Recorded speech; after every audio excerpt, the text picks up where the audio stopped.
Hi, everybody. My name's Lindsay Lawless, co-founder of the Boss Women community. I'm also an accountant, so I'm going to talk to you a bit about money. Money is something that's very intimate in all of our lives, and of course, being an accountant, it's particularly intimate in my career as well.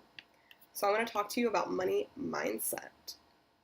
So, as we all know, money has become the single most controlling force in our lives. Yet it has no more power than this pen or this water bottle.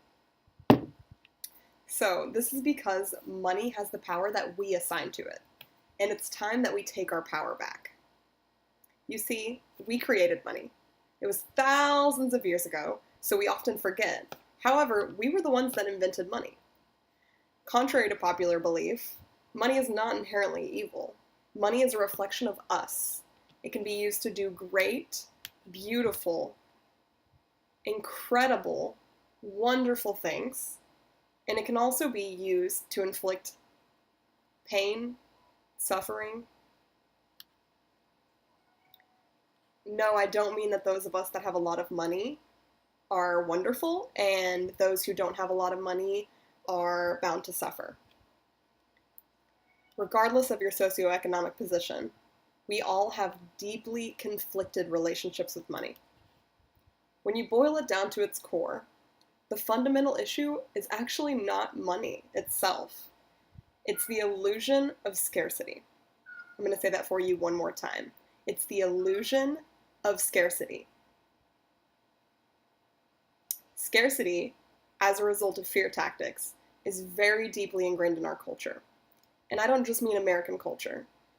It's true in cultures around the world. The idea that there's never enough is the reason why, whether rich or poor, we struggle in our relationship with money. And when it comes to scarcity, it's not just the money. It's from the moment that we wake up. We tell ourselves, we don't have enough time. We don't have enough energy. We don't have enough weekends. And by the time we go to bed, we're making a mental list of all the things that we did not get done that day. This idea of never having enough is with us all of the time and sort of just becomes our default. What starts as a hurried life or a temporary challenge put into your life grows into a justification for an unfulfilled life. Sorry, getting a little emotional, guys. It's something that's very near and dear to my heart. We become trapped in a toxic cycle of disconnection and are left feeling unsatisfied. It's not just me, it's not just you. I've seen it happen so many times, from entrepreneurs just starting out their businesses to business owners that are running multi-million-dollar companies with global operations. So, we know that this is a problem. And what do we do about it? Well, unfortunately, we often seek an easy way out. We start to believe messages from mainstream media that suggest money can buy happiness. We start to look outside of ourselves to be filled and feed further into the unhealthy consumer culture. I've done it before. You've done it, I'm sure. We've all done it at some point in time. But you know what? I call bullshit. I refuse to accept these false truths. I refuse to continue to accept these false truths because that's how it is or how it's always been. It's not true. It's just been so long since we got ourselves into this vicious cycle that we forgot. So let me remind you, we have a choice.